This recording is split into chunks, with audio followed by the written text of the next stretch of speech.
Class 9 अभी तक हम कर चुके हैं आपके क्वेश्चन नंबर 3 के फर्स्ट पार्ट को। अब सेकंड पार्ट करते हैं। सेकंड पार्ट में बोला गया है कि one side of RAMP that is parallel to one of the axis. RAMP की कोई भी एक साइड जो किसी भी एक एक्सिस के पैरेलल हो, ठीक है। तो अभी हमने डिस्कस किया था PM हमारी क्या थी, बाई एक्सिस के पैरेलल, और AM हमारी एक्स एक्सिस के पैरेलल थी। और कैसे पहचानोगे, अगर दो पॉइंट में x का कोऑर्डिनेट सेम है तो वो y के पैरेलल होगी, और अगर y का कोऑर्डिनेट सेम है दो पॉइंट्स में तो वो x के पैरेलल होगी, ठीक है। इस तरीके से आप इसे आइडेंटिफाई कर सकते हो। तो सेकंड पार्ट खत्म। अब थर्ड पार्ट में बोला गया है कि two points that are mirror image of each other in one axis, which axis will this be. मतलब ऐसे दो पॉइंट जो एक दूसरे की मिरर इमेज बनाते हो और किसी भी एक एक्सिस के अलोंग में, ठीक है। और वो एक्सिस कौन सा होगा, which axis will this B,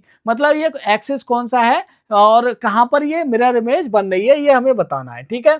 अब देखो यहाँ पे आप ध्यान से देखो, -5 और -2, -5 और 2, मतलब x का कोऑर्डिनेट दोनों जगह सेम है और y का कोऑर्डिनेट क्या है, अगर x का कोऑर्डिनेट सेम है तो इसका मतलब है कि ये y के पैरेलल होगा, ठीक है। और जो y का कोऑर्डिनेट है वो एक जगह -2 है और एक जगह 2 है, तो -2 y का कोऑर्डिनेट यहाँ पे होता है, ठीक है, और +2 यहाँ पर होता है। तो ये इस तरीके से एक दूसरे को अगर मैं यहाँ पे रखूंगा तो एक दूसरे की मिरर इमेज नहीं बन जाएगी, ठीक है। और x का कोऑर्डिनेट क्या है, x का कोऑर्डिनेट सेम है, x का कोऑर्डिनेट सेम है तो ये y के पैरेलल होगा।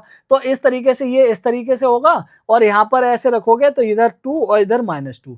तो ये जो दो पॉइंट हैं M और P, ये दोनों पॉइंट हमारे क्या बना रहे हैं, मिरर इमेज बना रहे हैं। और किसके कौन सा पूछा है, each of the one axis, है ना, two points that are mirror image of each other in one axis. तो कौन से एक्सिस में बना रहे हैं, एक्स एक्सिस में ये मिरर इमेज बना रहे हैं, ठीक है। अब उसके बाद बोला है कि now plot the points and verify your prediction. अब अगली वीडियो में हम इसके पॉइंट्स को प्लॉट करेंगे, तब तक आपकी जो प्रिडिक्शन है वो आप मुझे कमेंट्स में बता सकते हो।